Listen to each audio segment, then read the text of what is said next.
El Chupacabras.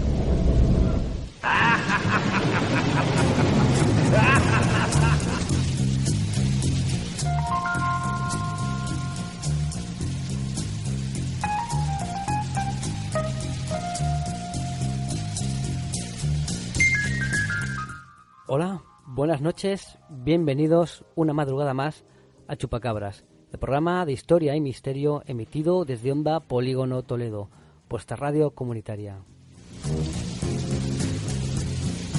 Riders on the storm. Riders on the storm. El Chupacabras es un programa donde nos adentramos en los diversos misterios que pueblan nuestro universo. Analizaremos la actualidad del mundo del misterio. Conoceremos la otra historia, narrando sucesos y personajes que han quedado relegados al olvido, alargando la vigilia de nuestros oyentes. En definitiva, un viaje de ida y quién sabe si de vuelta a las diversas realidades que nos envuelven.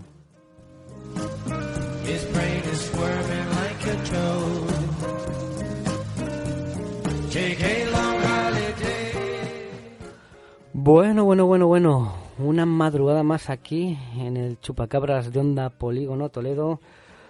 Buenas noches, Rubén. Hoy tenemos más invitados de lo habitual en el estudio de Onda Polígono, ¿verdad? Pues así es, aquí estoy encantado.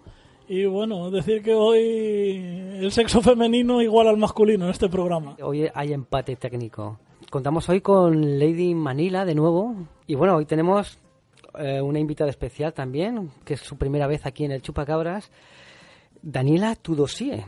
Hola, buenas noches. Hola, buenas noches, Daniela, que eres licenciada en Historia en la Universidad del Oeste de Timișoara, en Rumanía. Así es. Gracias por invitarme. No, gracias a ti por venir y estar aquí con nosotros. Y bueno, hoy los temas que trataremos, como adelantó Rubén en el último programa, sería la guerra civil alemana. Como dijo justo al terminar el programa, Hitler fue comunista, ¿no?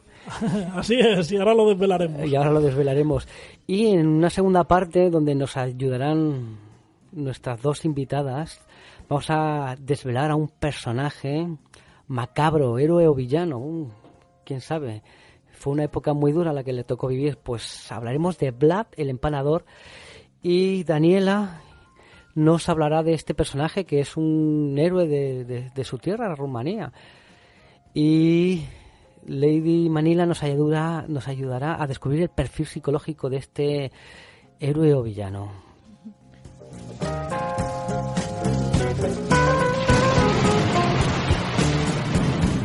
Aquí, que les habla John Constantine, antaño cazador y perseguidor de demonios, como Vlad, que se encargaba de buscar a sus enemigos y empalarlos.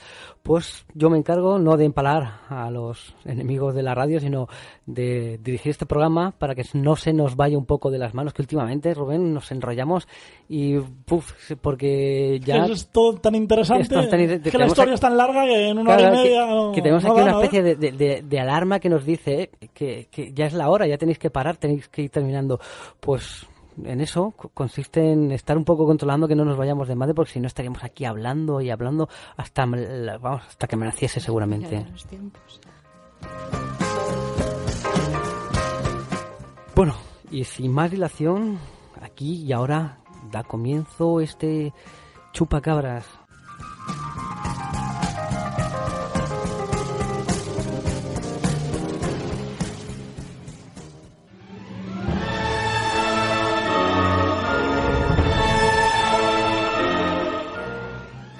Hoy, en la otra historia, hablaremos de la guerra civil alemana.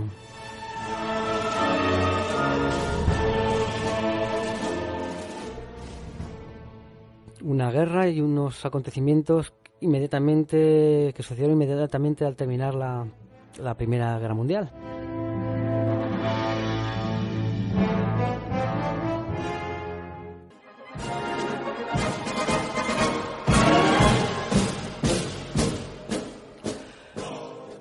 En octubre de 1918, el almirante jefe de la flota del Mar del Norte, Franz von Hipper, decidió sacar a la flota a mar abierto, buscando un enfrentamiento definitivo con la Royal Navy. Él realmente sabía que ese enfrentamiento definitivo era un suicidio, pero Ya sabéis cómo son estos militares alemanes.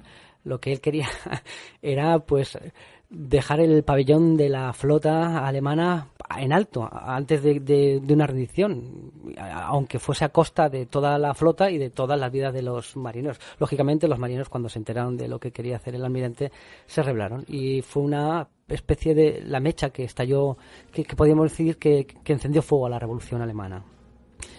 Y inmediatamente después se firmó el armisticio, y claro, tenemos una Alemania con un montón de pequeños focos que ven lo que está ocurriendo en Rusia, y podríamos decir que empieza una especie de guerra civil, no generalizada, podríamos decir, pero sí una guerra civil. Pues sí, realmente esta guerra civil empieza dentro de la Primera Guerra Mundial. Empieza en lo que podemos llamar el motín de Kiel, que es lo que John ha explicado, que es este episodio de la Marina alemana, que además es conocido como la cabalgata de la muerte, porque bueno, iba a ser un suicidio contra la escuadra británica, francesa y estadounidense.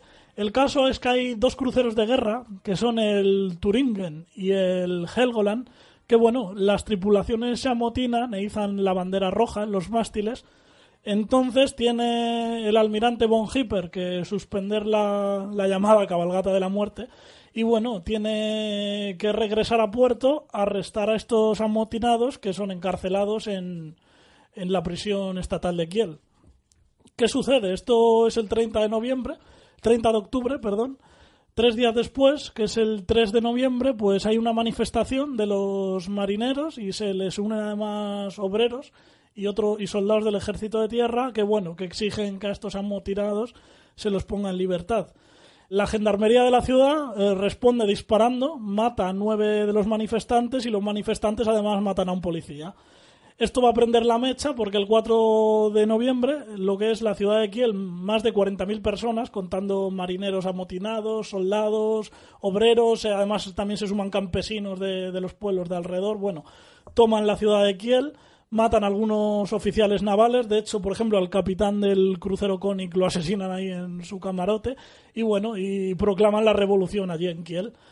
¿Qué sucede? Que claro, el gobierno de Berlín entra en pánico, envía una serie de tropas a Kiel, pero a medida que van llevando tropas también se van amotinando, y esto se extiende a otras ciudades. Por ejemplo, Lübeck, Hannover, Colonia, Leipzig se declaran revolucionarias, y al final estalla la revolución también en Berlín.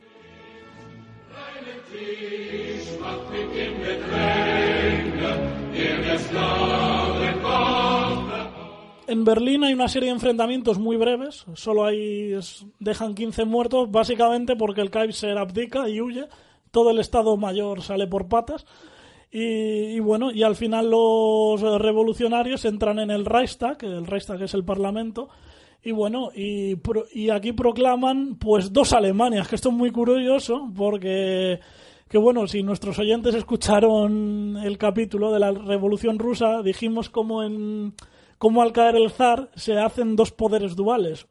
Uno que era el gobierno democrático provisional, y otro era unos consejos de soviets y obreros que serán los comunistas y que luego impondrán la dictadura.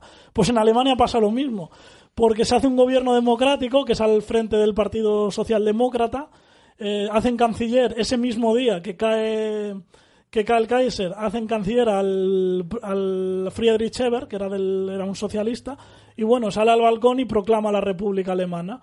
Pues unas horas después, en el mismo Parlamento, entran los revolucionarios más extremistas, y liderados por Karl Liebknecht, que era miembro del KPD, que el Partido Comunista Alemán, pues promulga también la República Soviética de Alemania, una cosa poco rara. O sea, salen 2 gobiernos duales que representan a supuestas 2 Alemanias que, en un principio se van a respetar, pero que, van a acabar confrontándose entre sí en una guerra civil bastante cruenta.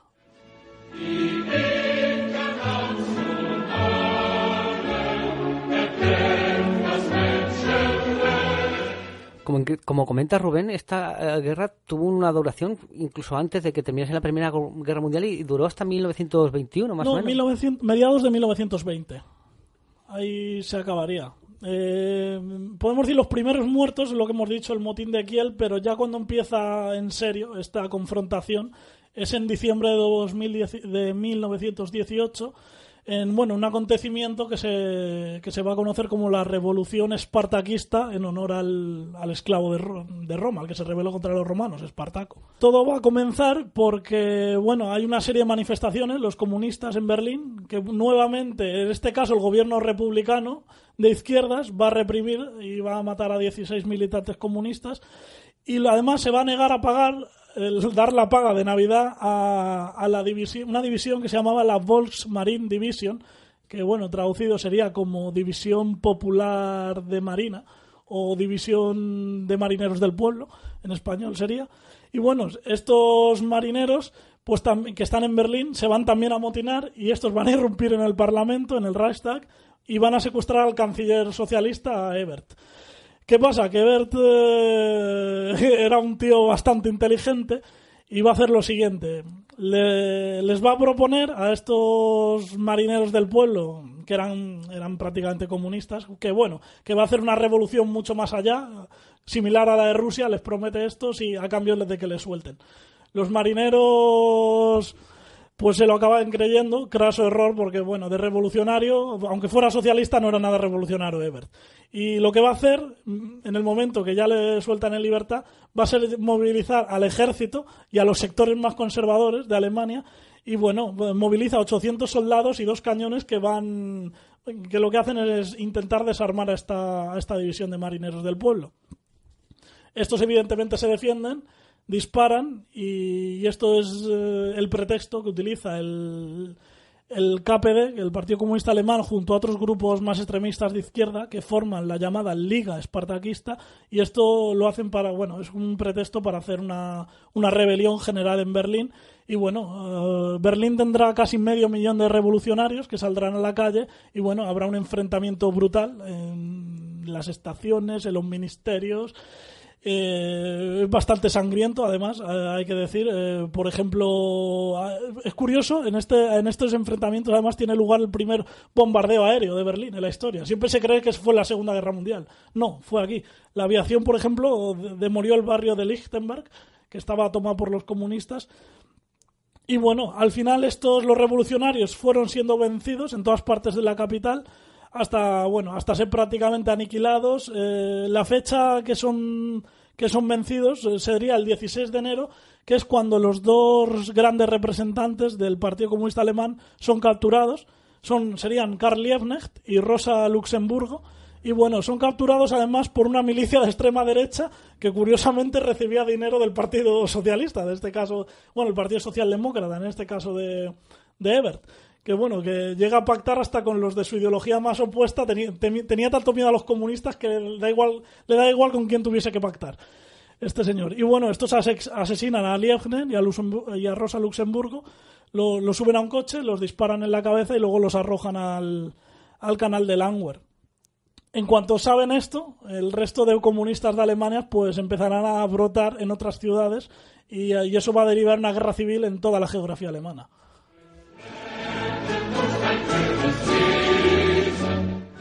El ejército alemán en podemos decir, en este conflicto, en esta guerra civil, fue ayudado de una especie de unidades paramilitares que eran los Freikorps, como unidades de extrema, entre comillas, derecha, formada por nacionalistas, nacionalistas, formada por excombatientes que fueron vitales en estas especies de enfrentamientos. Si no, seguramente podía haber llegado a triunfar la revolución, porque en ese momento el ejército alemán estaba muy reducido a 100.000 efectivos por el Tratado de Versalles. Claro, esto fue una excusa. Claro, el Tratado de Versalles prohibía un ejército de más de 100.000 hombres, pero no decía nada de milicias del pueblo.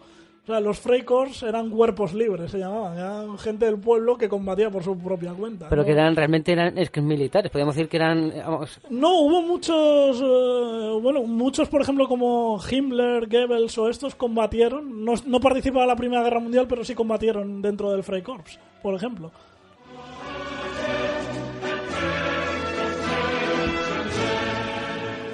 Al final, como has comentado, estas especies de confrontaciones se extendieron por toda la geografía alemana, pero podríamos decir, ¿el enfrentamiento más cruel fue el de Berlín o hubo alguno...? No, hubo otro peor, Baviera. Pues bueno, Baviera sucede lo siguiente. En cuanto fracasa la rebelión en Berlín, se proclama la República de Baviera, que en un principio tendrá comunistas este gobierno, pero también socialistas más moderados. Ellos quieren aparentar ser más moderados a ver si pueden integrarse. El líder de esta iniciativa es bueno, podríamos decir un menchevique, sin ser socialista ni comunista, en términos rusos, que era Kurt Eisner. Pero esto fracasa, ¿por qué? Porque este Kurt Eisner va a ser asesinado. Curiosamente va a ser asesinado por un miembro de la sociedad Thule, la sociedad famosa de los ocultistas, y curiosamente además va a ser judío el asesino, porque siempre se dice que bueno, se habla de la conspiración de los judíos que imponían el comunismo. Pues no, había muchos judíos que eran muy ultranacionalistas en Alemania, y bueno, esto lo desmontaría un poco el mito. Y bueno, una vez muerto Kurt Eisner, pues entonces los nuevos sustitutos lo que hacen es imponer ya un gobierno comunista ultra radical, que además van a bautizar a este proyecto como la República Soviética de Baviera. Y bueno, va a haber una especie de terror rojo que, bueno, van a ser asesinados en Múnich y otras ciudades, decenas de personas, fusiladas, ahorcadas.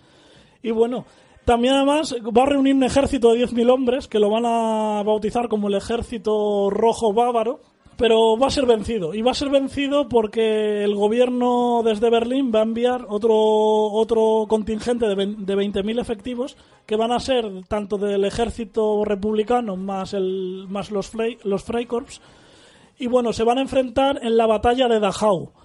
Bueno, que los oyentes no se confundan porque Dachau también fue un campo de concentración en la Segunda Guerra Mundial, pero más que nada porque estaba ubicado cerca de donde va a tener lugar esta batalla. En esta batalla, el ejército rojo bávaro es completamente aniquilado. Además, va a ser la única batalla campal de la Guerra Civil Alemana, porque la mayoría de enfrentamientos tuvieron lugar en las ciudades. Y bueno, una vez es destruido el ejército rojo bávaro, pues bueno, los Freikorps van a entrar en Múnich. Habrá un pequeño enfrentamiento en la ciudad, pero bueno, los comunistas son derrotados y bueno, además va a seguir una represión muy dura, van a ser ejecutadas 700 personas y bueno, los Freikorps van a destacar por su ensañamiento. O sea, ya las víctimas, es curioso, no hubo solo comunistas entre las víctimas, sino por ejemplo hubo 21 católicos en una iglesia que entraron y los masacraron por simple diversión. O sea, que eran un poco tabernarios los Freikorps estos. De hecho, una de las cosas que desprestigió al gobierno alemán fue precisamente los métodos empleados para sofocar esta revuelta bolchevique, lo que comentas de que estos Freikorps, pues que eran unos salvajes, como el salvaje oeste, entraban ahí y bueno, perfecto, si se cepillaban los comunistas, pero que como te pillasen a ti en medio, te cepillaban también, y eso desprestigió un poco al gobierno. Sí, muy violentos. Además, fíjate que los Freikorps iban a ser la semilla de las posterior SA.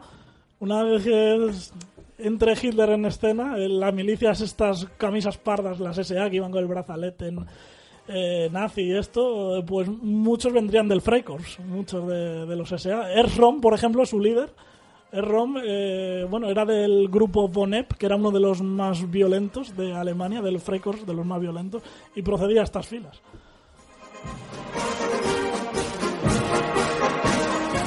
¿En esta guerra civil alemana jugaron algún tipo de papel los aliados, las potencias aliadas, Francia, Inglaterra?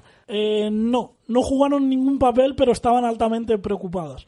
Estaban muy preocupadas porque si triunfaba la revolución en Alemania, es decir, seguramente se hubiera unido a la revolución rusa y eso hubiera sido un peligro para Europa occidental tremendo.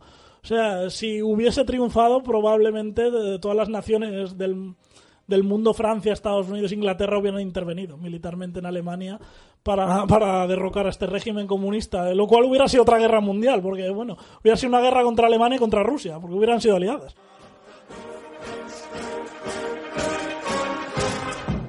Es curioso porque también vamos a hablar de un personaje, un triste personaje, un maldito personaje que cambió la historia del siglo XX, y es curioso porque Hitler en 1919 él era podríamos decir, del estaba en el servicio de inteligencia del ejército y le encargaron que informase sobre una reunión de una pequeña organización que se suponía que era comunista. Acababa de pasar todos estos hechos que nos ha relatado Rubén, y esta organización que tenía que vigilar era una organización política bávara que era el Partido de los Trabajadores Alemanes, con base en Múnich, al que el excabo acabó uniéndose, y con el carnet número 7, que luego este sería el germen del partido nazi. Claro, pero nosotros hemos hablado que Hitler, ¿qué papel tuvo en esta revolución? Un papel bastante desconocido, ¿no? Es que prácticamente no se sabe, y bueno, él seguramente, la mayoría de historiadores coinciden, lo intentó ocultar, este papel, o por lo menos que pasase desapercibido. Bueno, recordemos, por ejemplo, él en la Primera Guerra Mundial, y esto está muy bien documentado, estaba en el regimiento de infantería List, que combatió, bueno, en el frente del oeste, en Bélgica y en Francia. Se sabe prácticamente toda la historia militar de Hitler, está más que nada por los documentos de los cuarteles o de testimonios de camaradas que estuvieron junto a él. De hecho, hay que decir que a nivel militar fue un buen combatiente en ese sentido. Fue uno de los pocos soldados con el rango de cabo que obtuvo la Cruz de Hierro de primera clase. O sea, hizo hazañas bélicas bastante sorprendentes en el frente. Y en la Guerra Civil Alemana, ¿por qué de repente esconder este papel? Se insiste tanto en ensalzarle la Primera Guerra Mundial y no en la Guerra Civil Alemana. Pues porque estuvo en el bando comunista, básicamente. Que esto es muy poco conocido. Y bueno, ¿cómo acabó aquí, en este bando? Pues el regimiento List estaba acuartelado en Baviera. Y bueno, cuando se proclama la República Soviética de Baviera, él estaba concretamente ubicado en el cuartel de Oberweisenfeld, y bueno, allí entran los revolucionarios, izan la bandera roja, y el regimiento pues pasa a las filas del ejército rojo bávaro, pues como puede ser aquí la guerra civil en España, que había varios regimientos del ejército, a unos les tocó en un bando y a otro en otro, y te gusta bien y si no también, de lo que te ha tocado. Y bueno, por testimonio se sabe lo siguiente.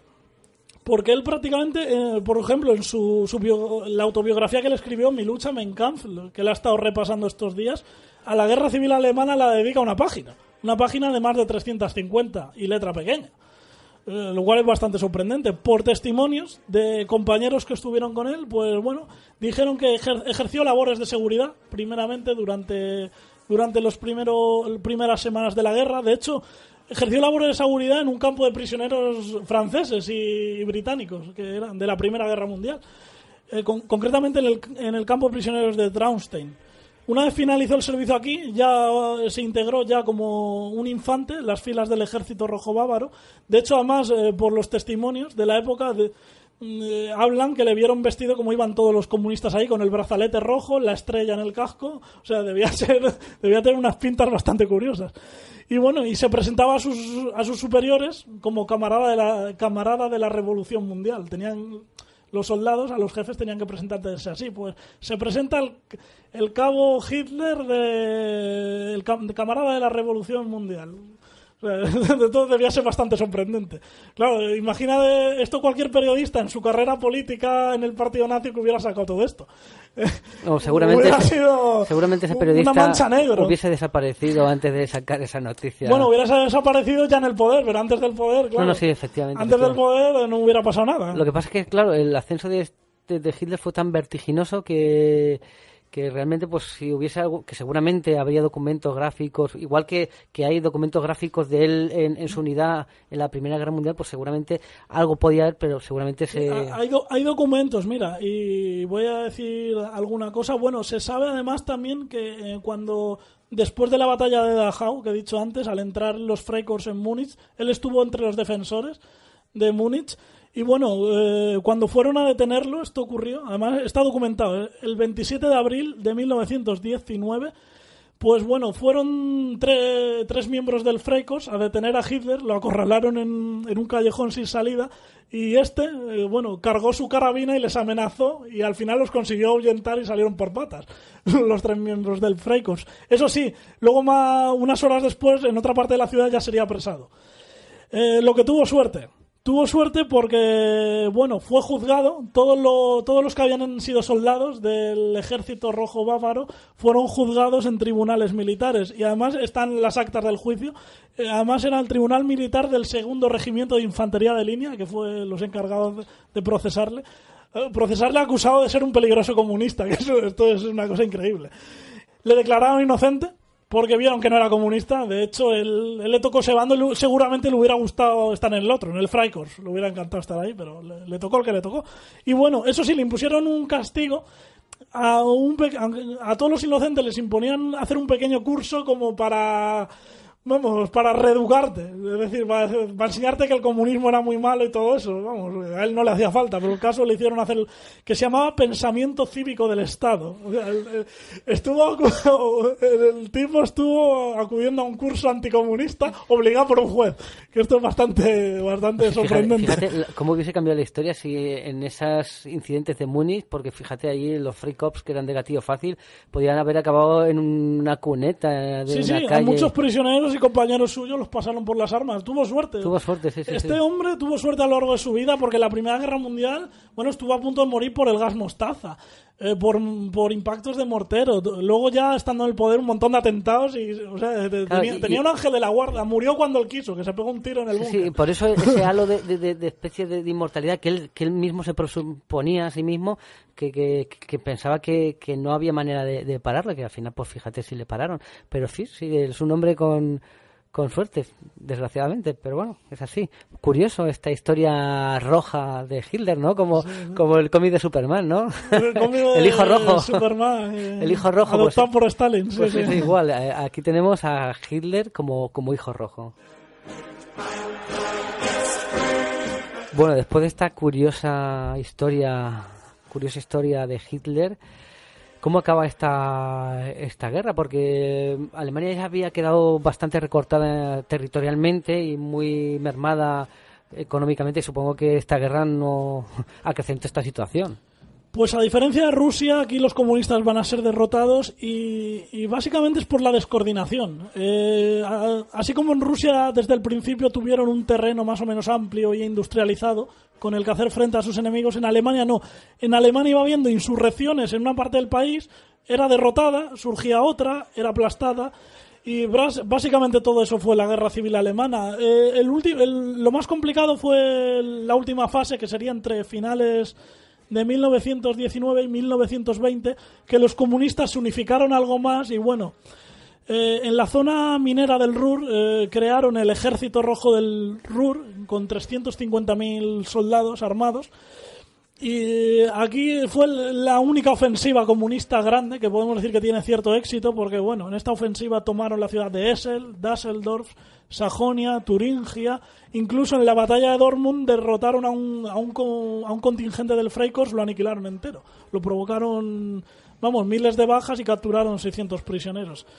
No obstante, el Reichswehr, apoyado por estas milicias de los Freikorps, además trajeron Freikorps no solo de Alemania, sino que había Freikorps que habían surgido en otros países, como en el Báltico, en Polonia, con las minorías alemanas. Y reunieron un contingente de 450.000 efectivos, que aparte eran soldados más disciplinados, veteranos, cosa que en los comunistas había menos.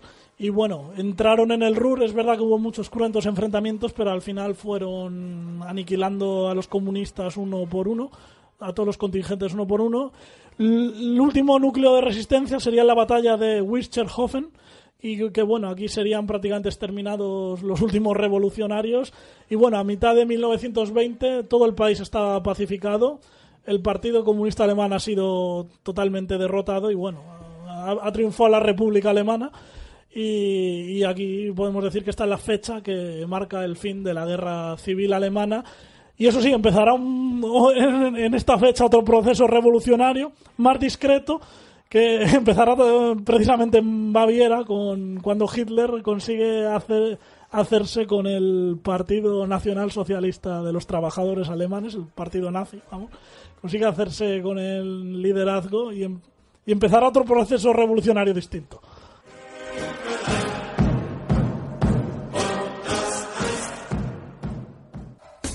Era rusa y se llamaba Laika. Ella era una de ser un corriente animal a ser una estrella mundial.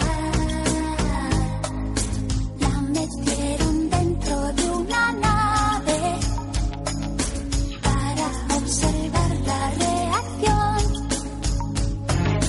Ella fue la primera astronauta en el espacio exterior. En el espacio exterior.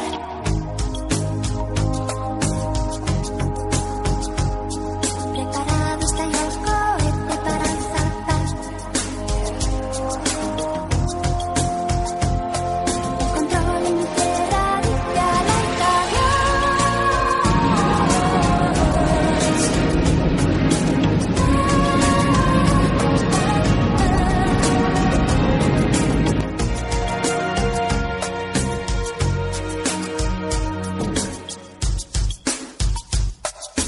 En la base todo era silencio, esperando alguna señal. Todos con los cascos en la oreja oyeron a la perra ladrar, mientras en la tierra una gran fiesta.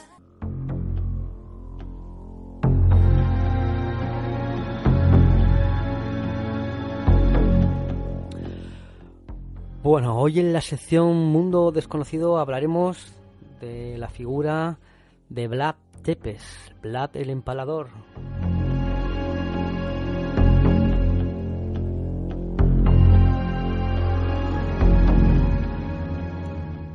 Bueno, y qué mejor que una compatriota de Vlad para hablarnos de este personaje histórico. Bueno, Daniela, ¿qué nos puedes contar de este señor? Bueno, conocemos muchas historias, pero muchas seguramente se han exagerado, o muchas incluso no sean del todo ciertas.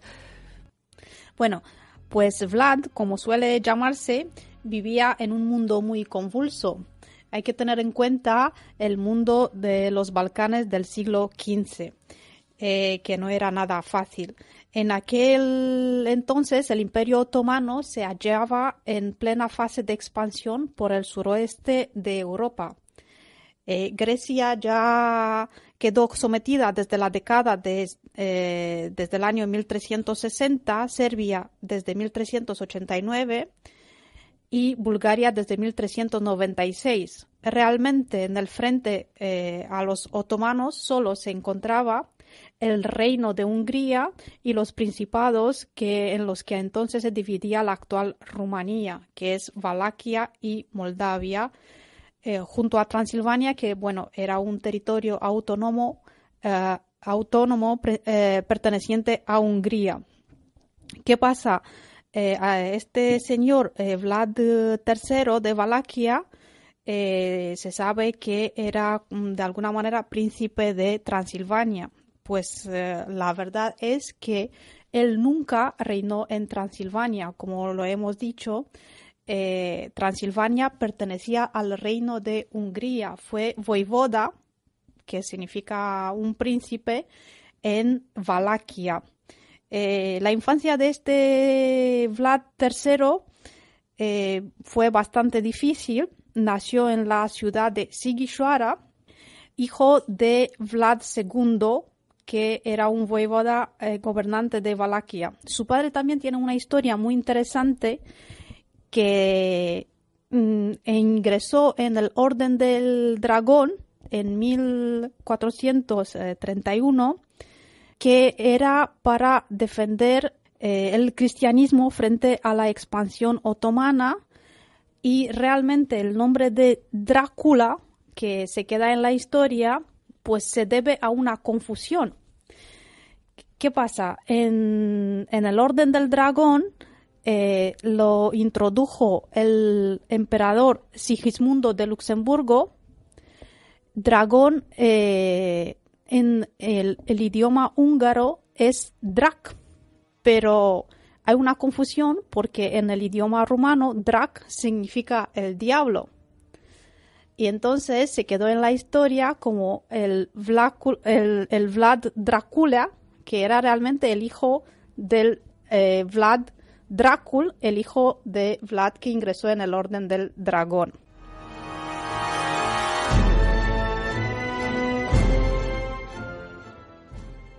Con apenas 13 años, el Vlad marchó a la corte otomana junto con su hermano Radu como rehén o garantía de su misión. Vlad II, en efecto, había establecido con los turcos una alianza que le valió la enemistad del regente de Hungría, Iancu de Hunedoara, o en español Juan Huniadi, de origen valaco. ¿Qué pasa? Que este Juan Huniadi preparó en 1447 una ofensiva contra Vlad, apoyándose en los boyardos valacos, que eran nobles pro-húngaros. El resultado fue la muerte del voivoda y de su hijo Mircea. Los otros dos hijos, que es Vlad y su hermano Radu, pues se fueron como rehenes en la corte otomana, donde han estado 4 años. En 1448 aprovechó de una circunstancia y se apoderó del trono de Valaquia, pero su primer periodo de gobierno duró poco, pues en el mismo año, en 1448, fue expulsado a instigación de Huniadi. En total, el Vlad Drácula reinó 3 veces, pero realmente fueron solo 7 años de reinado y las fuentes dicen que en los 7 años, por técnicas de tortura bastante brutales, mató 100.000 personas.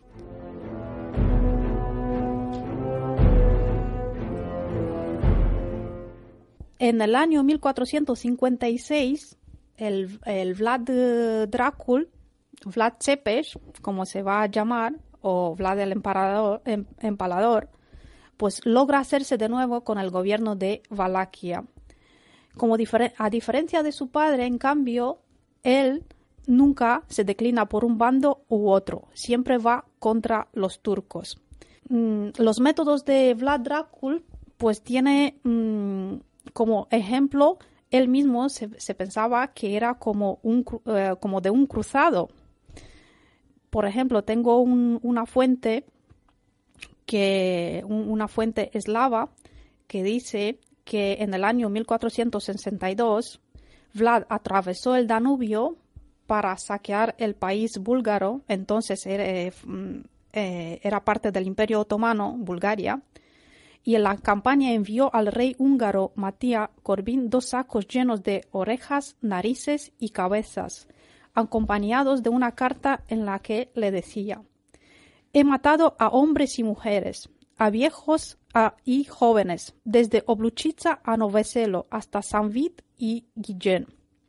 Hemos matado a 23.884 turcos y búlgaros, sin contar aquellos a los que hemos quemado en sus casas o cuyas cabezas no fueron cortadas por nuestros soldados.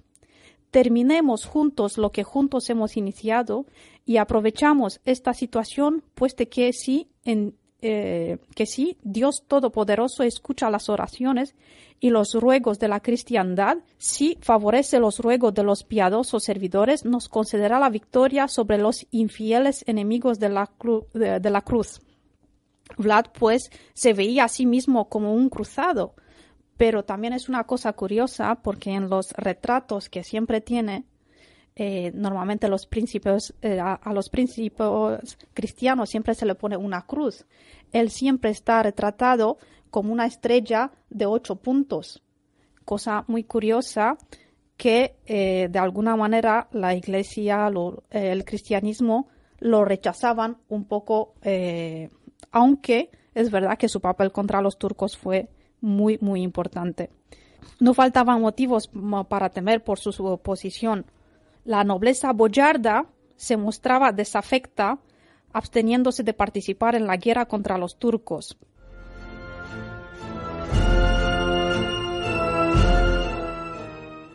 ahora vamos a hablar un poco sobre las razones por qué Vlad se quedó en la historia como el Vlad el Empalador. Muchos de las fuentes que eran de los colonos alemanes que, vamos a no olvidar, organizaban diversas revueltas. En Transilvania, desde el siglo XI, había unas ciudades que estaban habitadas por germanos. Normalmente la mayoría eran sajones y siempre habían tenido unos privilegios fiscales y administrativos, sobre todo en las tasas de aduanas. Cuando Vlad empezó con su reinado, pidió el tributo para estos colonos sajones y intentó imponer una política proteccionista para los comerciantes rumanos. A partir de ahí, claro, los colonos empezaron a difamar a Vlad, y esto fue el primer fuente que lo representaba a Vlad Drácula como un ser diabólico que deseaba la tortura. En parte también es verdad, pero los tiempos del siglo XV eran bastante convulsos. Hay que pensar que la máxima de Vlad era que el temor traía consigo la obediencia, cosa que no era típica solo de Vlad Tepes. Esto lo vamos a encontrar en muchos otros personajes de la historia. Por ejemplo, ahora me viene a la mente, cuando estás hablando de empalamiento, en el Museo Británico, en Londres, están estelas asirias, donde se vean los enemigos de los asirios. Cuando una ciudad no quería rendirse, pues lo que hacían los asirios, mandaban un mensaje a las siguientes ciudades. Sí, bueno, el rey Sennacherib de Asiria se puede considerar el primer empalador de la historia. Porque además lo estabas retratando y me estaban viniendo esa imagen de escenas de las estelas asirias de cientos y cientos de enemigos empalados. Es un mensaje que estás mandando de respétame o mira lo que te puede pasar. Es que en el siglo XV, en 1453, el Imperio Otomano estaba en su auge, sí. Exactamente. Y Mehmed II se crió con Vlad Tepes de pequeño, porque como ha estado rehén junto con su hermano Radu el Hermoso, bueno, de hermoso tenía poco, pero se crió. Entonces, cuando en la campaña de 1462, Mehmed II, el gran conquistador de Constantinopla, pasó el Danubio y vio el bosque de los empalados, hasta para él eran como 20, por algunas fuentes hasta 35.000 personas empaladas. Y esto es un dato curioso. Cada árbol estaba talado para un cuerpo, y en función del rango que tenía el personaje empalado, pues estaba más arriba, o la estaca estaba más alta o más baja.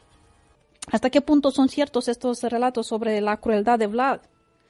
Pues bueno, no hay duda de que algunos de ellos son tendenciosos. Como hemos dicho, las crónicas alemanas tenían una razón muy poderosa, que era el régimen fiscal al que Vlad empezó a imponer. Pero, por otro lado, hay también crónicas que dicen que Vlad, pues, su crueldad no fue en modo alguno excepcional, sino que hay que tener en cuenta el lugar y la época en que vivió Vlad. Bueno, pues en 1462 fue derrotado por los turcos y pasó 12 años prisionero en Hungría. Se dice que mientras estaba prisionero en Hungría, pues se estaba entreteniendo empalando ratones o otros animales y torturando. Era su hobby ahí en prisión. Su hobby, sí. Claro, pero eso también son, como has dicho, fuentes que podíamos calificar un poco tendenciosas, que a lo mejor... Bastante tendenciosas, pero hay que tener en cuenta que sí que es verdad que en esa época, en el siglo XV, la tortura era un modo de hacerte, de imponer el orden y tener aliados de alguna manera, aunque no fuera por respeto hacia ti, por temor. Bueno, refiriéndose al famoso bosque de los empalados, bueno, que iba en el camino hacia Tergovice, bueno, se decía que el sultán, el Mehmed Mehmed II, sí, que bueno, que durante años tuvo vómitos pensando en cada vez que se acordaba de esta imagen, tenía vómitos ahí en el palacio, que quedó completamente aterrorizado.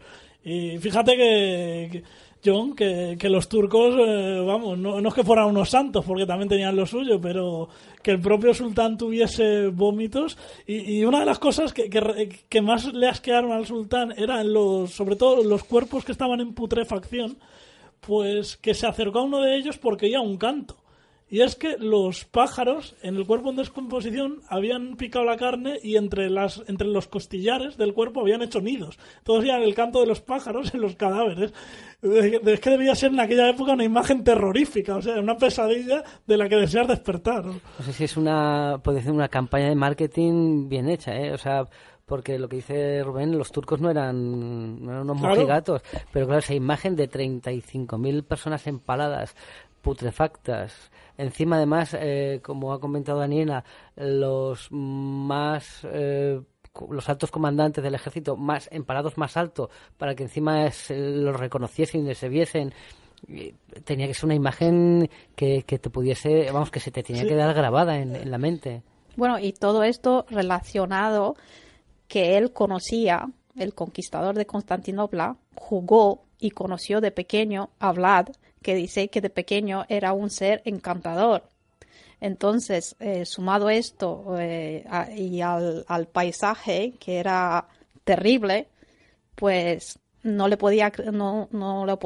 se lo podía creer que es el mismo personaje el que hizo esto, pero es así. Sí, ahora que citabas de que según el rango estabas empalado más alto, bueno, hay una anécdota, porque a él, entre los bosques de empalados, una de las cosas que le gustaba hablar, y quizá luego nuestra psicóloga nos pueda nos pueda decir algunas cosas respecto a su manera de pensar. Bueno, a él le encantaba poner una mesa y ponerse a comer en medio del bosque de los empalados.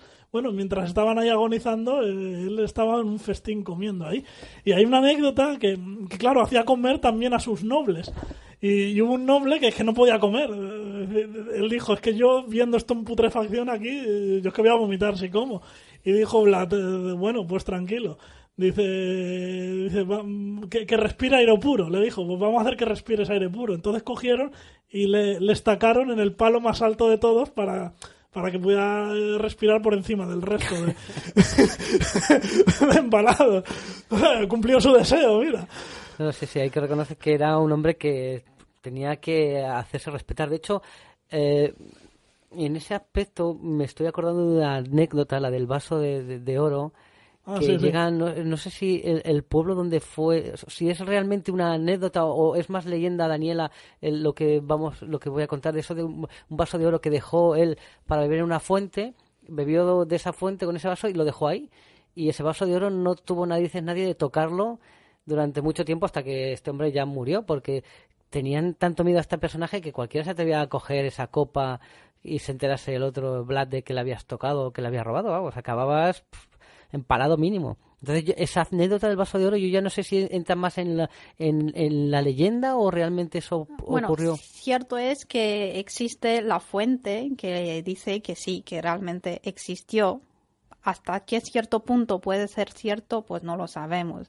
Pero las fuentes del siglo XV sí lo están apuntando que es así.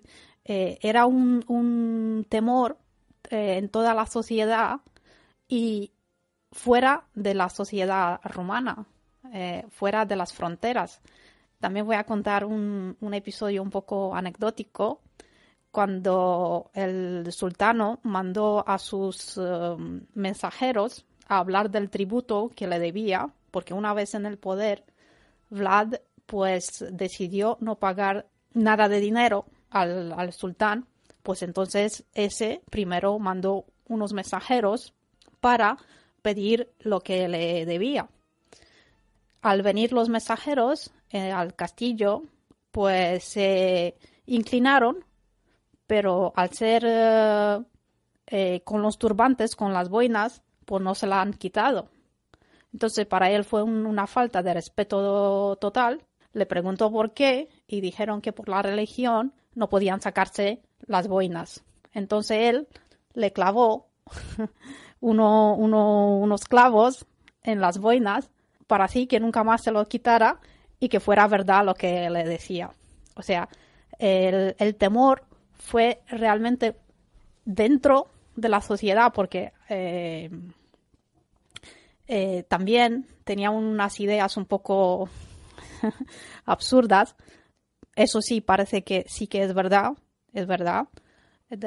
Hay en varias fuentes eslavas, alemanas y rumanas que dice que él estaba atormentando el pensamiento de tener mendigos y pobres en el reinado de Valaquia. Entonces, pues un día le dio un mensaje en todo el reino de Valaquia que le estaban invitando a una comida a todos los mendigos y a todos los pobres. Eso sí, es verdad, les dejó toda la comida y la bebida que ellos querían y al final prendió fuego de todas las partes y no quedó ni uno vivo. O sea, estaba castigando por igual tanto a los pobres como a nivel social más alto. O sea, no tenía ninguna diferencia entre pobres y ricos. Respecto a esto último de los mendigos, según he leído que justo después, les ofreció un banquete. Banquete de comida, y justo al terminar se presentó él con su guardia y les dijo si les había gustado. Los mendigos se lo agradecieron y dijo ¿os gustaría tener este banquete para el resto de vuestros días? Y evidentemente los mendigos dijeron que sí, y él les explicó, pues en el cielo tendréis ocasión de comer estos banquetes todo el día. Y claro, ahí es cuando cierra las puertas y los prende fuego a todos. O sea, los métodos de los más crueles posibles. Sí, pero bueno, tenía una lógica dentro de su locura. Lo que sí también está claro que... Una forma de bajar la pobreza, hombre. Puedes dar trabajo, puedes bajar los impuestos o puedes quemar a los pobres, bajar la pobreza. No, y lo que sí está claro es que este hombre infundía un respeto y un miedo a todos porque... esto lo hizo, como dice Daniela, con la clase más baja, que era fácil hacerlo, pero lo que hizo con los emisarios del sultán, que en ese momento era, podemos decir, uno de los dos hombres más poderosos sobre la faz de la tierra. O los boyardos mismos, que eran los nobles. Con los boyardos mismos. Eso era algo que era una afrenta terrorífica lo que hizo contra los mensajeros del sultán, porque siempre hay un cierto protocolo que a los emisarios hay que respetarlos. Él no respetó ese protocolo, pero es que aparte ofendió a uno de los hombres más poderosos del mundo. O sea, que no tenía miedo. Dentro de su locura no había nadie que le parase, y claro, lógicamente inspiraba un terror atroz. Si era capaz de hacer eso con los emisarios del sultán, pues fíjate, si se te cruzaba si te cruzabas tú en su camino y se le cruzaban los cables, pues acababas empalado, quemado, o vete tú a saber. Sí, no, mejor no llevarle la contraria así a todos. No, mejor no cruzarte. Si lo ves, cámbiate de acera. No, sí.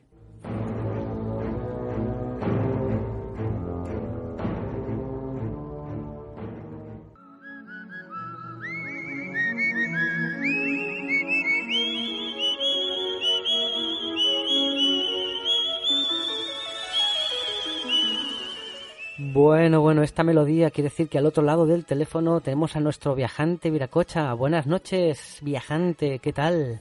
Muy buenas noches, John, y compañía, Daniela, Hola, buenas Manila, noches. Rubén. Hola. Muy buenas noches. Hola, buenas noches, Viracocha. Bueno, Viracocha, hoy tenemos un tema chungo y oscuro, ¿eh? Uh-huh. Vlad del Empalador, ¿no?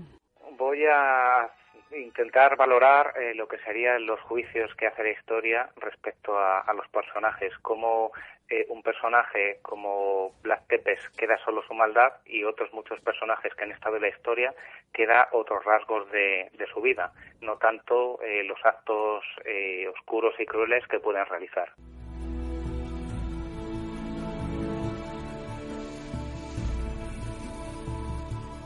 ¿Cuánta razón tenía Montesquieu al asegurar que cuán feliz es el pueblo cuya historia se lee con aburrimiento?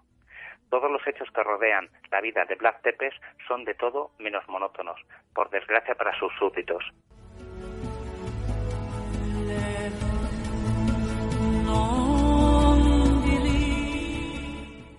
Siguiendo la oscura senda abierta por Vlad el Empalador, hoy hablaremos de un hombre sospechoso de conspirar en la muerte de su padre, de su madrastra y de su hermanastra, de tan solo unos meses de vida. Os hablaré de un hombre que en cuanto subió al trono de su patria hizo ejecutar a todos los rivales políticos, un rey que borracho de poder y alcohol destruyó por puro placer una ciudad hasta sus cimientos, un rey que mataba y esclavizaba a aquellos que se atreviesen a no rendirle pleitesía, un rey que ejecutó a los más fieles generales de su ejército por pura paranoia, un rey que se creía un dios y capaz de esquivar a la misma muerte, Alejandro III, más conocido como Alejandro Magno, o aunque quizás le deberíamos haber llamado Alejandro el Bárbaro.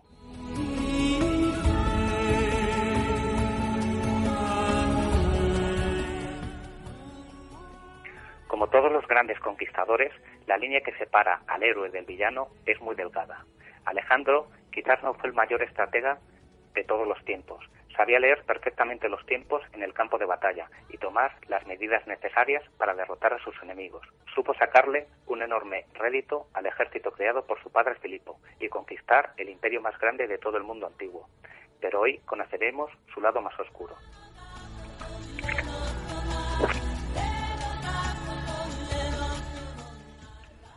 Sin entrar a especular si tuvo algo que ver en el asesinato de su padre y su hermanastra, nos ceñiremos a los hechos más macabros en los que la autoría está comprobada de facto. Las ciudades que osaron enfrentarse a Alejandro lo pagaron con su total destrucción. Tebas, ciudad griega que poco después de subir el Magno al trono osó rebelarse, fue arrasada hasta los cimientos y toda su población vendida como esclavos. La ciudad de Tiro, cuna de la civilización fenicia, osó entorpecer el avance de Alejandro en su ruta hacia la conquista del imperio persa. Al no rendirse, tras 8 meses de asedio, fue borrada de la faz de la tierra. Los pocos soldados supervivientes fueron crucificados a lo largo de la costa y los civiles que no murieron en la toma de la ciudad fueron vendidos como esclavos. En su particular guerra de conquista, Alejandro llegó a las puertas de Gaza, que también se enfrentó a las tropas macedónicas, con mejor suerte que las dos anteriores. Tras 2 meses de asedio, fue capturada por los griegos, que respetaron la ciudad, conformándose con matar y torturar a todos los defensores y vender a las mujeres y niños como esclavos.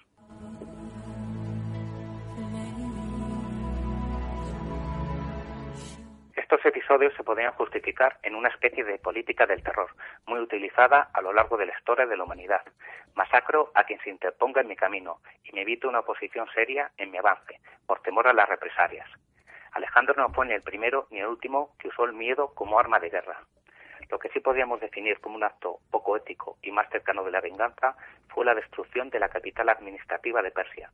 Con los persas ya derrotados y Darío III huyendo a la desesperada, Alejandro ordenó de manera gratuita el saqueo y la total destrucción de Persépolis, privando al mundo de esta joya monumental del imperio aqueménida. A partir de este momento entra en juego la locura en la vida de Alejandro. El poder absoluto nubla su juicio y desata la parte más oscura del conquistador griego. Ve conspiraciones contra su persona a diestro y siniestro, mandando ejecutar a aquellos que cree que pueden ser un peligro. Es lo que le ocurrió a Parmenio y a su hijo Filotas, que tan fieles servidores de su rey habían sido. Parmenio, el general que en las batallas de Granico, Iso y Gaugamela había mandado el ala izquierda del ejército macedonio, fue asesinado por orden de Alejandro, una auténtica demencia.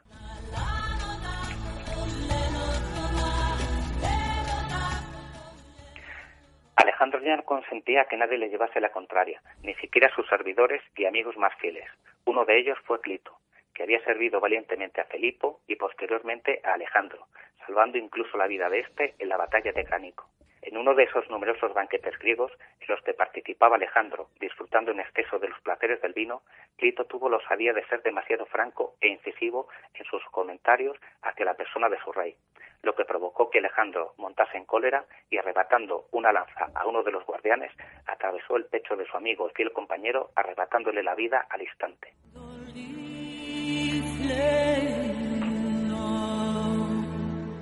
El ansia de poder de Alejandro no tenía fin. Con medio mundo conquistado y a sus pies, sus tropas macedónicas, tras 10 años de batalla y más de 18.000 kilómetros recorridos a sus espaldas, se negaron a seguir y atravesar el río Indo. Alejandro encolerizó y dio orden de dar media vuelta a regañadientes. Pero en su ruta de regreso tenía preparada una desagradable sorpresa para esos soldados griegos que él consideraba que le habían fallado. Atravesaron uno de los desiertos más inhóspitos de la tierra para ponerse a prueba a sí mismo y a esos hombres que le habían decepcionado. En la travesía del desierto de Gedrosía murieron unos 40.000 soldados y tan solo unos 15.000 exhaustos y decrépitos macedonios consiguieron sobrevivir a esa nueva elocuencia del gran Alejandro.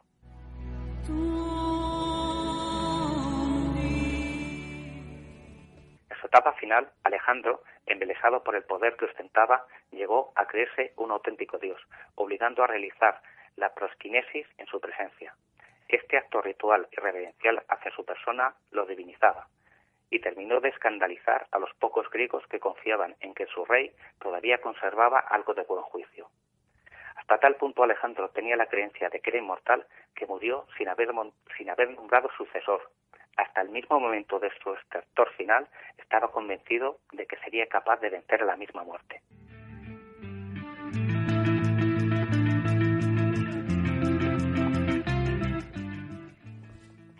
¿Por qué Blas el Empalador y no Blas el Conquistador? ¿No hubiese sido más justo llamar a Alejandro el Cruel que el Magno? Así sucedieron los hechos y así se los hemos contado. La historia debería ser un noticiario objetivo de hace 2000 años.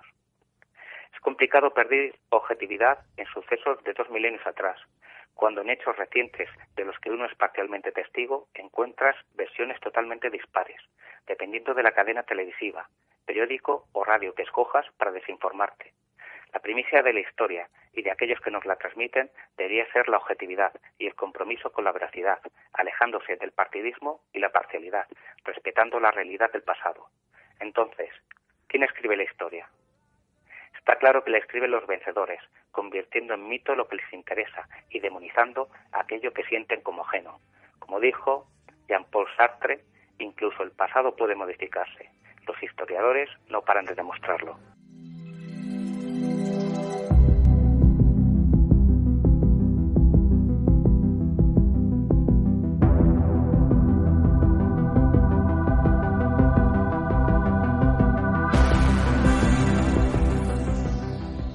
En las madrugadas de los miércoles, abre la puerta al chupacabras.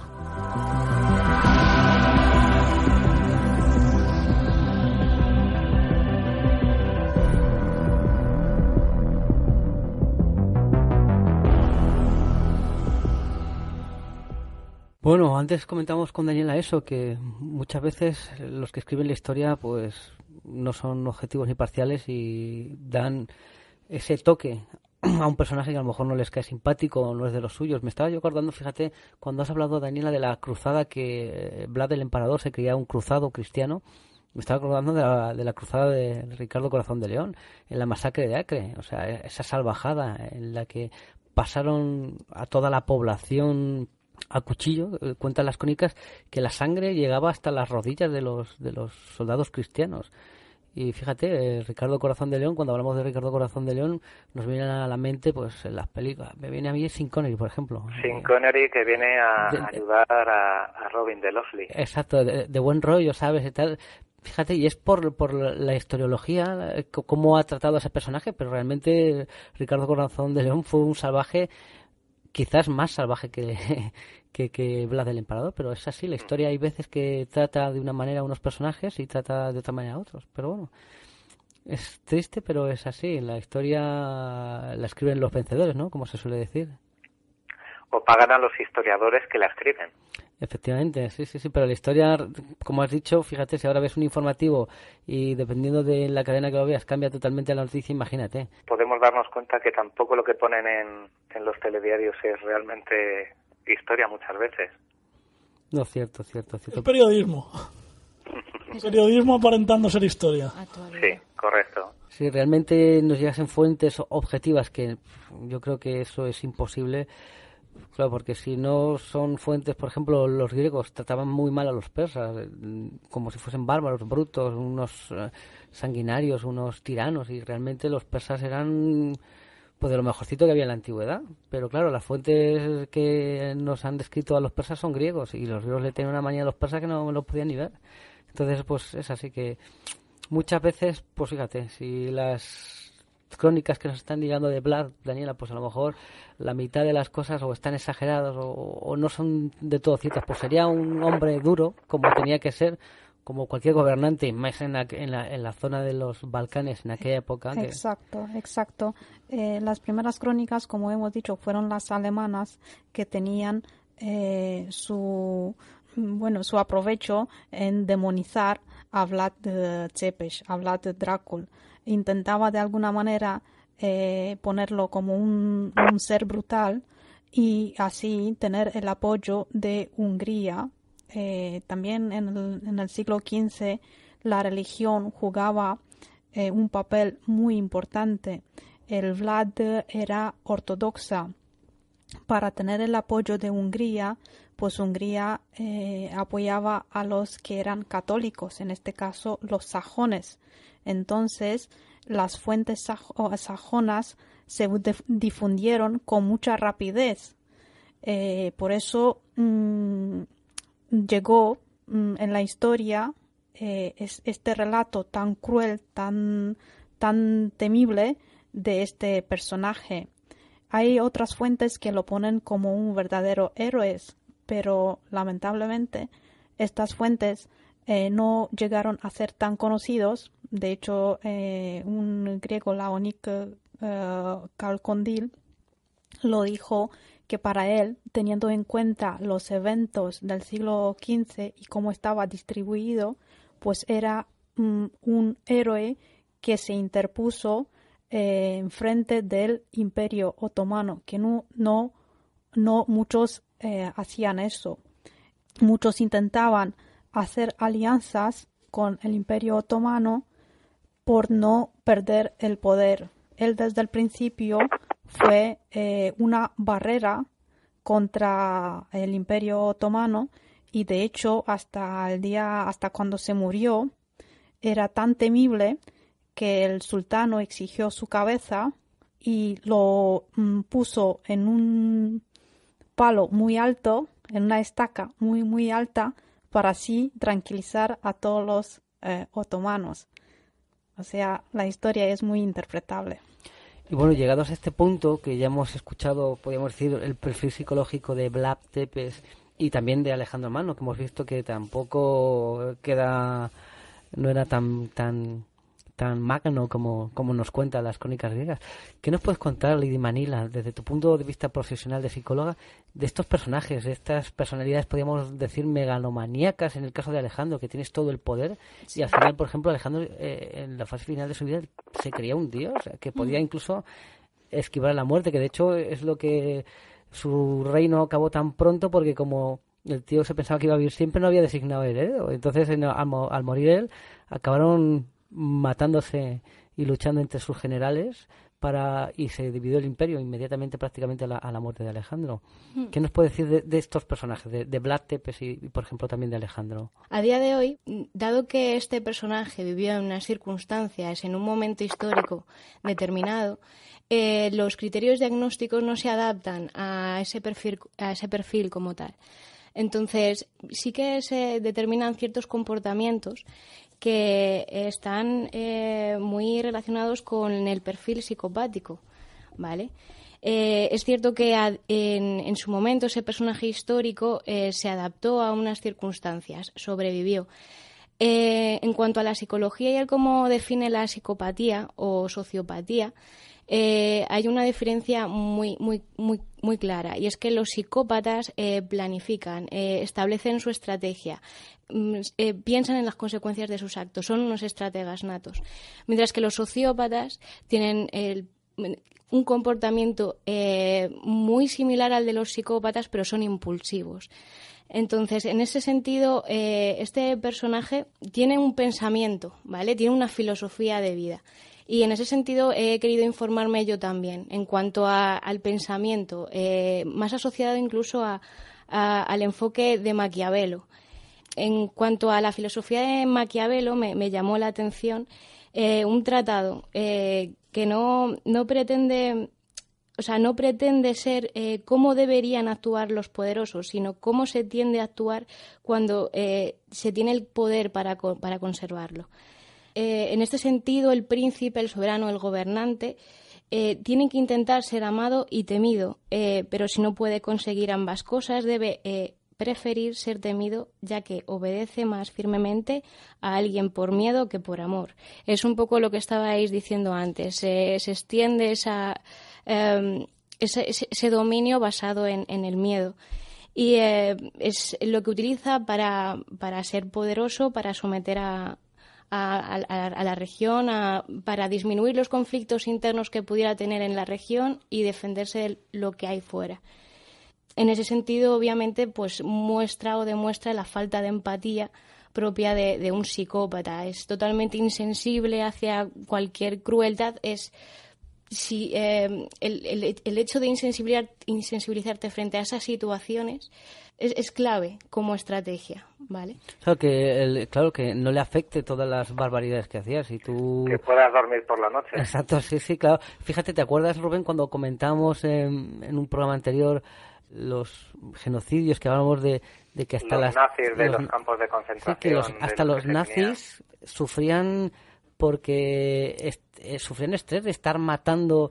No eran psicópatas, eran, podríamos decir, obreros de la muerte que les recibían órdenes, pero claro, dentro de su ser había algunos que sufrían porque el hecho de... Quizá el psicópata debía ser Himmler. Claro, exacto, pero los soldados que estaban allí, los pelotones de ejecución sufrían de estrés porque, claro, estar matando todos los días a 1000 personas, niños, mujeres, y luego tener que enterrarlos, sufrían auténtico estrés. Claro, no eran psicópatas.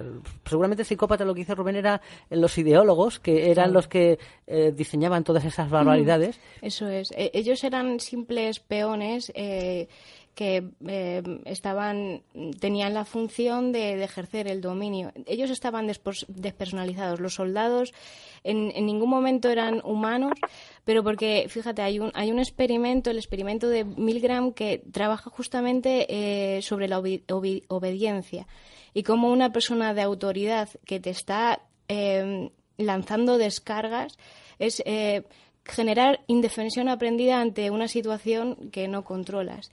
Tú estás obligado a obedecer a quien te está mandando sobre ti. Eso. Sí, volviendo al caso de Vlad Tepes, ha explicado antes que, claro, por la época no entendemos la manera de pensar de esa época, porque ha pasado mucho tiempo, salvo por los textos, pero bueno, eso no es muy objetivo. Pero bueno, lo que sí podemos, creo, averiguar, afirmar, es que es verdad que las cosas de aquella época hoy en día no tienen cabida, pero tampoco hay cosas en aquella época tampoco eran normales. Yo estoy seguro que sí, que podían ser muy bárbaros, pero ponerte a comer estando rodeado de un bosque de empalados tampoco era muy normal en aquella época. No empatizaba, sino... No, ni en esta, pero ni en aquella, ni mucho más atrás. Eso no es normal. Claro que... ni siquiera empalar, porque empalar no ha sido muy común en la historia, se ha hecho, pero no ha sido una práctica muy común.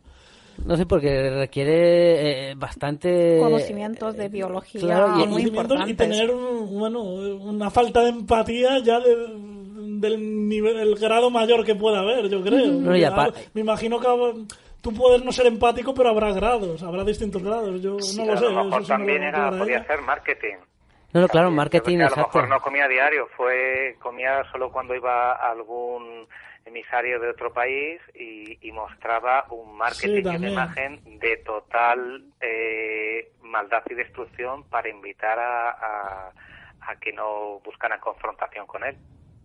No, sí, claro, fíjate, como has hablado antes de Persépolis, los gobernantes persas cuando reunían ahí a las embajadas que venían a traerles los tributos, los reunían precisamente en Persépolis porque era una ciudad que había un diseño para eso, porque era una ciudad impresionante para que esas embajadas se quedasen impresionados del poder de los persas. A lo mejor lo que tiene razón Viracocha, cuando tenía que venir algún embajador o algo, qué mejor propaganda que recibir a ese embajador alrededor de un bosque de seres humanos empalados y putrefactos, porque ese señor pensaría, este tío va muy en serio, ojo con este. Sí, no, diplomáticamente puede ser un acierto. Un acierto, sí, ya no solo a nivel de herramienta de terror, sino también de diplomacia. Lo que sí está claro que es un psicópata. Un caso normal de la época. Una psicópata porque él no tenía pesadillas, al contrario, disfrutaba. No era como estos soldados alemanes que al final, después de cientos y cientos y miles de muertes, acababan afectados psicológicamente porque señor, por lo que cuentan, pues podía comerse un buffet frío allí tranquilamente y no pasaba nada. Y tienen también un parecido con Alejandro Magno porque se pensaban que eran inmortales. De hecho, hay una crónica que dice que ha muerto, una de las maneras como ha muerto es un poco impreciso, pero hay unas leyendas, otros dicen que son crónicas, que en 1476 había una batalla en que él ganaba, pero como para disfrutar más de la derrota de los otomanos, se disfrazó de un turco para ver mejor el paisaje de cómo estaban matando a los turcos. En ese mismo momento, los que estaban, los valacos, los rumanos, que estaban luchando contra los turcos, pues se pensaban que era un otomano y lo ha herido y lo mató. Empezó una lucha ahí, o sea que se pensaban inmortales. Sí, que podía hacerlo cualquier cosa y no había... ¿Cómo lo mataron? ¿Con una flecha o una espada? No, con una espada. Con una espada y se dice que en ese mismo momento, aún así herido, pues mató, aún sabiendo que eran de los suyos, pues mató unos 4 personas sabiendo que eran de los suyos. Y o sea, ni en ningún momento dijo, no, que soy yo el emperador, el príncipe, el voivoda, por favor salvarme, ¿no? Pues la rabia no pudo con él y claro, acabó muerto. O sea que en una de las crónicas dicen que él murió ahí porque se disfrazó de... Por fuego amigo, ¿no? Porque diríamos fuego amigo. Claro, se disfrazó. Estaban ganando la batalla, pero para ver mejor el masacre, se acercó en el campamento otomano y en ese mismo momento, pues los rumanos que estaban luchando, pues le confundieron y lo mataron. Le mataron. Eso es una de las variantes que dicen que... A lo mejor aprovecharon la ocasión. Ahora que está vestido turco, bueno, puede pasar y nos deshacemos de este ya. No, y también es curioso porque, claro, todo este mito luego crece porque el cuerpo de este señor no aparece nunca, no hay ningún sitio que digan... No, cierto, todas las crónicas hablan que es verdad que la cabeza fue llevada a Constantinopla y expuesta para los turcos y Mehmed solo en ese momento empezó a tranquilizarse. Tenía un enemigo muy poderoso, por lo menos a nivel, si no era numérico, porque hay que tener en cuenta que él luchaba con muy pocos hombres, pero las tácticas estas de masacre pues hicieron que Mehmed II tenía un verdadero pánico luchar porque los turcos tenían unas muertes horribles. Hasta los mensajeros, o sea, le daba un poco lo mismo. Y llegó en un punto de su vida que se pensaba que podía vencer a la misma muerte, o sea, disfrazarte de un rival solo simplemente por disfrutar de la tortura, del masacre. Y meterte ahí en medio de todo el campo de batalla, que lógicamente le costó la vida. Costó la vida, o sea, un poco como dijo nuestro compañero, que Alejandro Magno pues no designó ningún sucesor. Porque no lo creía necesario. Sí. No lo creía necesario, lo mismo pasó con él, claro. Sí, además entrando, fíjate, en detalles, porque fíjate, has comentado, Lady Manila, podríamos encajar a Vlad Tepes en el perfil de psicópata, pero yo creo que Alejandro se acerca más a lo que es un sociópata, que se venía por impulsos, no realmente lo que hacía no lo hacía, voy a matar a mi amigo, o voy a matar, sino que realmente también... Como a Ciro, que fue un acto... Sí, a Clito. Perdón, sí. Fue un acto... calentón. Un calentón. Un calentón, sí. Claro, le daba mucho, eso sí, que los antiguos griegos le pegaban mucho al vino, y pues en esas borracheras monumentales perdía un poco la cabeza y hacía esas barbaridades. Realmente no tenía pensado matar a su amigo. De hecho, luego cuentan que Alejandro, después de matar a Clito, intentó quitarse la vida él y tuvo que venir la guardia y evitar que el propio se suicidase, porque cuando se dio cuenta de lo que había pasado y lo que había hecho, se le bajó la borrachera enseguida y se puso a llorar y se quiso suicidar. O sea que realmente no encajaría en el perfil del psicópata, porque realmente no disfrutaba. Bueno, también es que en ese momento, si se veía, no era dueño de sus actos en ese momento. Es cierto que el alcohol también desinhibe y tiendes a ser más dueño de tus impulsos. Si tú ya tienes esa tendencia a predisponer impulsividad, siendo que no estás en un entorno en el que tengas que planificar la situación, es el descontrol del momento lo que te lleva a cometer ese acto impulsivo. También es cierto que en cuanto a trastornos, psicopatías, trastornos de la personalidad, me da igual, hay un continuo, ¿vale? Hay grados, ¿de acuerdo? No manifiestan en la medida, o sea, no se manifiesta, no hay un establecimiento en el que se manifieste el comportamiento en una misma intensidad. Hay un continuo de comportamiento, de más a menos, ¿vale? En nuestra vida diaria, en el momento, en el mundo en el que nos desenvolvemos, es muy difícil encontrar una persona completamente estable. Siempre existen ciertas tendencias. Es cierto que ya en el momento en el que te pones en peligro a ti mismo y a los demás, es cuando esas tendencias suelen apuntar ciertos criterios de ciertas problemáticas. Además, fíjate, siguiendo hablando de Vlad, voy a entrar en una anécdota que me hizo mucha gracia, porque además es, ¿cómo decir? Que le da vueltas al coco cuando hace las cosas. O sea, él lo tiene todo pensado. Por ejemplo, a un comerciante se presentó en el castillo de Vlad denunciando que le habían robado una bolsa de monedas de oro unos bandidos en el trayecto. El príncipe le dijo que volviese al día siguiente. Por supuesto, volvió al día siguiente y en el patio del castillo todos empalados, lógicamente. Y cogió Vlad y le dio las monedas de oro. Entonces el comerciante las cogió y el hombre pues le tembló la mano, lógicamente. Esa escena de todos ahí muertos y los que le habían robado. Y le preguntó Vlad que si estaban todas las monedas. Y el comerciante las contó y sobraba una y se lo dijo.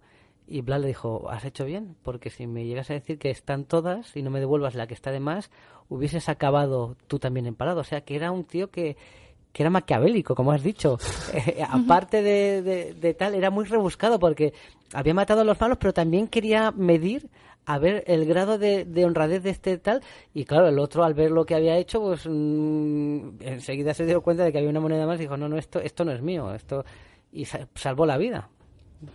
Entra perfectamente, encaja perfectamente en ese perfil de psicópata, porque rebuscado, inteligente. No, por lo visto era una persona que no toleraba las mentiras, el adulterio, tenía como principios muy básicos que no se podían sobrepasar. En el momento en el que se extralimitara en algún momento algo que no le encajara en su criterio establecido, pues atacaba contra ello.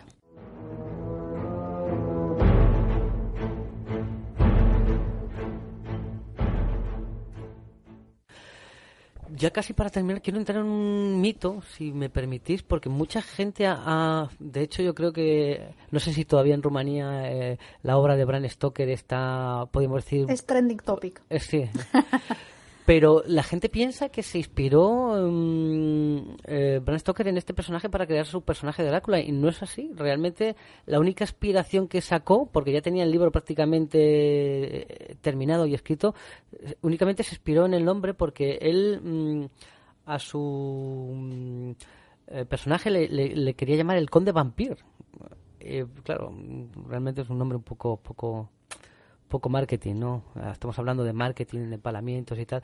Y realmente al conocer esta historia, lo que hizo fue cambiar el título de la novela y aprovechando lo que nos ha contado Daniela de ese juego de palabras de Dracul, que quería decir demonio en romano, pero que realmente era la orden a la que pertenecía. La Orden del Dragón. A la Orden del Dragón, pues le puso Drácula, pero es la única inspiración. El resto es todo sacado de otros personajes, de su mente, de otras vivencias personales, pero no se inspiró en el personaje, porque incluso llegaron a decir que este personaje, que Vlad Tepes bebía sangre, que eso no es así. O no sé si... Bueno, en las crónicas alemanas... Bueno, sí, pero estos ya les caía muy mal, Vlad Tepes les hacía pagar pasta, entonces claro. Pero les hacía pagar pasta y luego pues... Claro, que esas crónicas nos podemos decir que no eran muy fiables. Sí, son bastante tendenciosas, pero bueno, se dice que sí, cuando, como decía Viracocha, cuando venía un mensajero, pues siempre tenía un vaso de sangre y mojaba el pan. Oh, vaya. Era un personaje, era todo un personaje. Sí, un auténtico psicópata. Pero realmente no creo que bebiera sangre. Era una técnica de marketing, más bien. No, sí, y lo que sí está claro que en aquella época consiguió hacerse un hueco en los Balcanes en el siglo XV, con el Imperio Otomano a un lado. Es que los principados rumanos, junto con Hungría, era lo único que se interponía entre el este y el occidente. El Imperio Otomano estaba en su apogeo. Era en el siglo XV el más poderoso. Y enfrentarse a esto, por ejemplo, su padre era una persona que en función de los beneficios pues se declinaba por un bando u otro. En cambio, él lo tenía claro desde el principio que tenía que proteger los reinados cristianos. Aún así, las fuentes pues lo ponen como un villano. Hombre, de hecho, puede ser que a nivel histórico, si no hubiese habido ninguna barrera en la zona de los Balcanes, en ese momento de gran apogeo del Imperio Otomano, puede ser que la historia de la Europa occidental hubiese cambiado. A lo mejor este personaje es clave no solo en la historia de Rumanía y de la zona de los principados valacos, sino a nivel europeo. Sí. A nivel europeo es muy importante. Claro, si hubiesen entrado los turcos sin ninguna resistencia, podían haber conquistado mucho más y haber aprovechado ese ímpetu. Y pues, Viena seguramente, si no iba a ser por Vlad, podríamos decir que a lo mejor podía haber caído, que no llegó a caer. Porque claro, ya cuando llegaron los turcos a Viena, ya podemos decir que ese impulso que tenían en ese momento ya no era el mismo. Ya estaba en decadencia. Exacto, un poco. Efectivamente. Fíjate, al final vamos a transformar a Vlad en un héroe. Un héroe nacional europeo. Exacto, sí. Lo vamos a llevar a Bruselas. A Bruselas, a ver si empala unos cuantos ahí. No, pero algo de verdad sí que es, porque Grecia, como hemos dicho al principio, Grecia, Bulgaria, Serbia, todas eran ya territorio otomano. O sea, realmente llegó a la frontera al Danubio y de ahí pues se esperaba dar un paso. En Mehmed II, después de la conquista de Constantinopla, se pensaba que era una cosa muy fácil pasar de los reinos rumanos y de Hungría, cosa que no fue tan fácil. Al final sí que lo logró, pero no él, sino sus sucesores y mucho más tarde, cosa que ha frenado el avance hacia Europa occidental.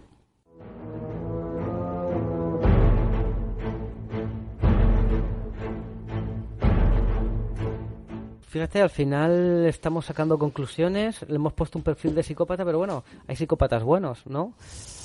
Y eso sí, yo estoy de acuerdo con Daniela que desde nuestro punto de vista y conociendo bien la historia, ha influido bastante en la historia de Europa, que podía tener hoy un mapa diferente si este personaje allí en un pequeño reino no se hubiese enfrentado en ese momento al gigante turco, retrasando sus planes. Es curioso. Pues Viracocha, muchas gracias por haber estado con nosotros. Viracocha yo creo que se marchó hace ya rato. No, estoy escuchando muy atentamente. Digo, a ver si podría ser el Leónidas.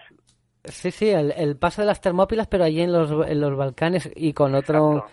Fíjate, una cosa que, porque claro, la historia de Alejandro la escribieron los griegos. Ya me gustaría tener una cámara ahí en el siglo IV antes de Cristo y ver realmente lo que sucedió con Clito, porque claro, los historiadores griegos, queda muy bonito decir que fue un momento impulsivo de borrachera, lo justifican en nuestro Código Penal. De hecho, cuando alguien comete un delito y está bajo los efectos del alcohol, es un atenuante, ¿no? Pues estos historiadores griegos comentan ese acto atenuando el hecho de que mató a su amigo, a su amigo que le había salvado encima la vida en Granicco. O sea, estos historiadores griegos está claro que quieren ensalzar la figura de Alejandro. Me gustaría saber realmente qué es lo que sucedió. Lo mismo, inmediatamente después de matarlo, cogió y empezó unas risas, jajaja.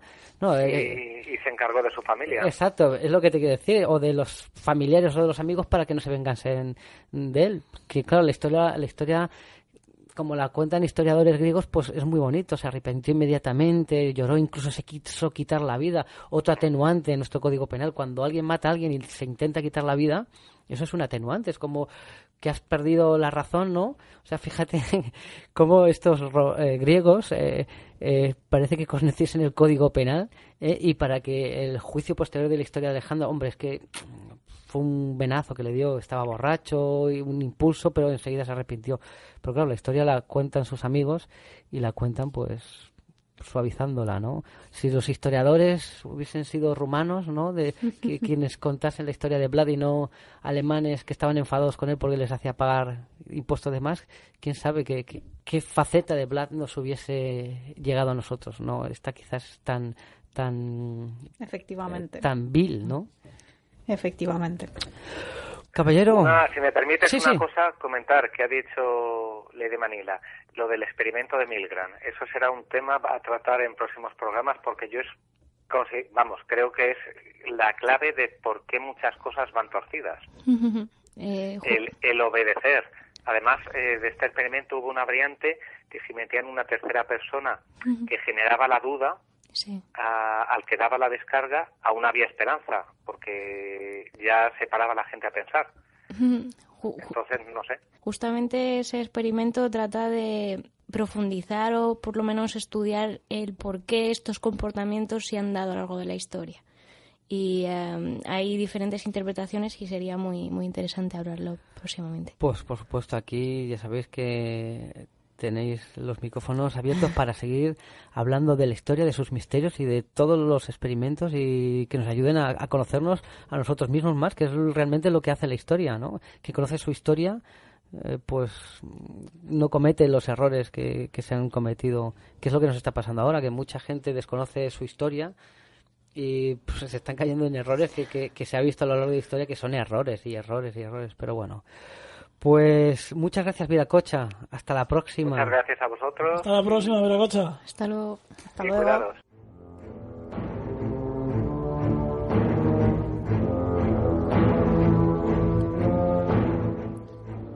Pues hemos hablado de Vlad el Empalador, pero por desgracia no fue el único empalador en la historia. Oficialmente, la primera vez que se aplicó este método lo hizo el rey Sennacherib, en la antigüedad, hablamos del Imperio Asirio, y bueno, aplicó este método para castigar a una serie de rebeldes en la provincia de Judea, que bueno, por primera vez empaló en estacas.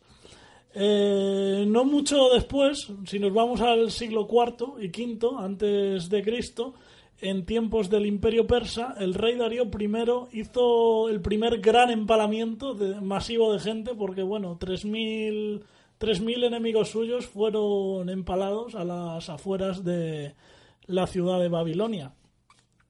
Ya si vamos al Imperio Romano, tenemos que hablar de nuestra península ibérica. Bueno, antes de que nada, aclarar que esto no era muy habitual. El empalamiento del Imperio Romano era muy extraño, pero aún así se han descubierto una serie de enterramientos aquí en España.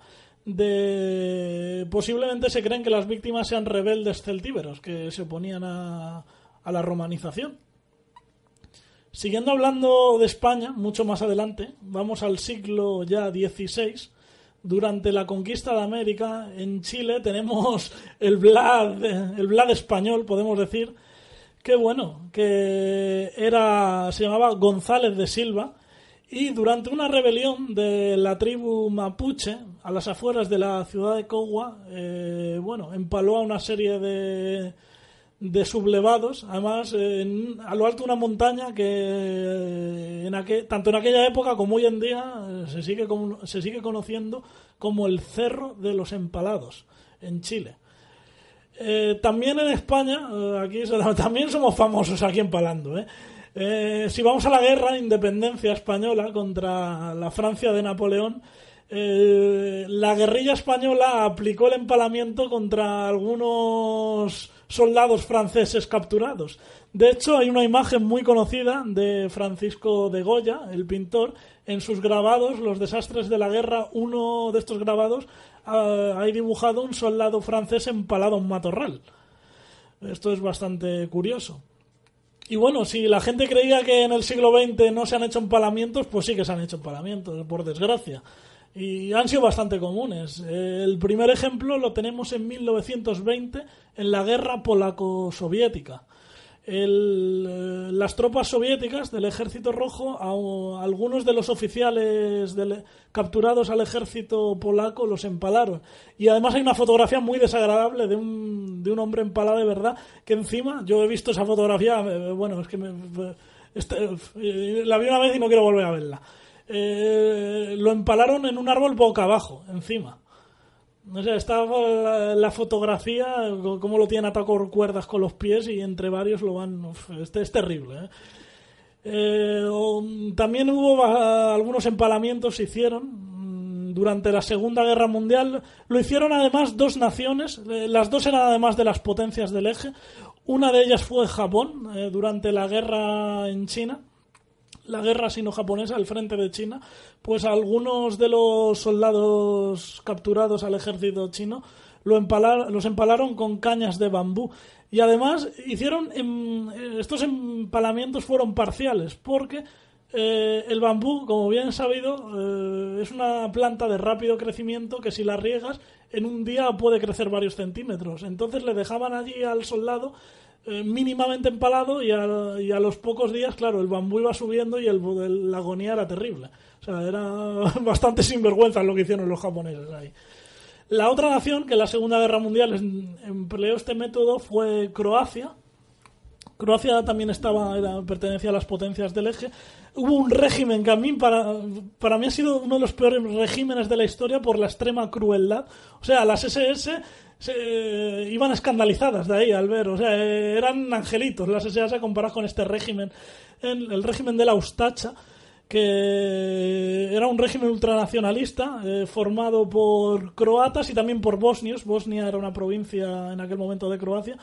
Y bueno, el dictador, además su dictador me recuerda un poco a Vlad Tepes, porque era el Poklavnik, una especie de jefe de estado, se llamaba Ante Pavelic, y esto recuerda un poco porque cuando recibía en su despacho, ahí vestido pues con su traje, su corbata, en su mesa, pues al lado de la mesa del despacho tenía una cesta que estaba llena de orejas y narices, sobre todo de serbios, porque este hombre lo que hizo fue un exterminio sobre todo a la gente, al pueblo serbio y a la gente de religión ortodoxa. O sea, su dictadura era muy curiosa porque había dos grandes religiones en su dictadura que eran respetadas, que era el Islam por los bosnios y el catolicismo por los croatas. Pero sin embargo, lo que era la religión ortodoxa hizo una limpieza total y empleó el empalamiento durante esta limpieza que hizo, y aparte bastante cruel. Por ejemplo, en la aldea de Prejilovitsky empaló a varias decenas de niños. O sea, este régimen fue terrible. Y ya para finalizar, por desgracia, el siglo XXI se ha dado esta práctica, el ISIS, el Estado Islámico en Siria y el norte de Irak, es bien conocido que ha empleado este cruento método.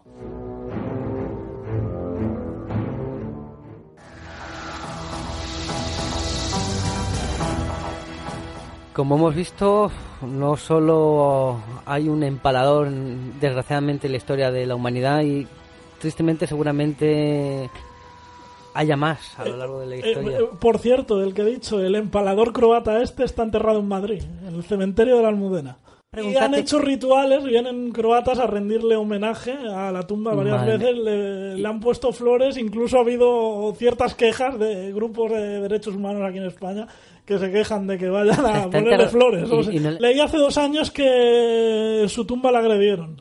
Claro. Yo me imagino que vayan a agredir los serbios. Claro, la historia es, claro, si murió aquí en España es porque no lo juzgaron. Este hombre huyó al terminar la Segunda Guerra Mundial, que vino Tito, o otro zumbao como él también, y bueno, y huyó a Argentina, estuvo por varios países, vino a España más con un nombre oculto y murió aquí creo que en el año 59 o algo así, no me recuerdo, finales de los años 50 murió aquí en España. Fíjate, lo que aprendemos siempre aquí en el Chupacabras, que tenemos aquí a un empalador enterrado en el cementerio de la Almudena, madre mía.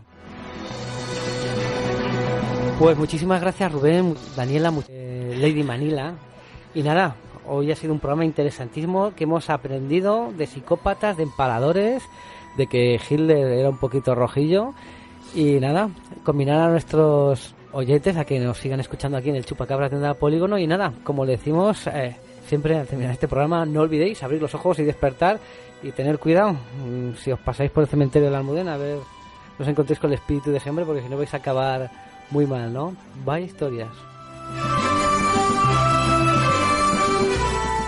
Sé que estáis ahí. Percibo vuestra presencia. Sé que tenéis miedo. Nos teméis a nosotros. Teméis el cambio. Yo no conozco el futuro. No he venido para deciros cómo acabará todo esto. Al contrario, he venido a deciros cómo va a comenzar. Voy a colgar el teléfono. Y luego voy a enseñarles a todos lo que vosotros no queréis que vean. Les enseñaré un mundo sin vosotros. Un mundo sin reglas y sin controles, sin límites ni fronteras. Un mundo donde cualquier cosa sea posible. Lo que hagamos después es una decisión que dejo en vuestras manos.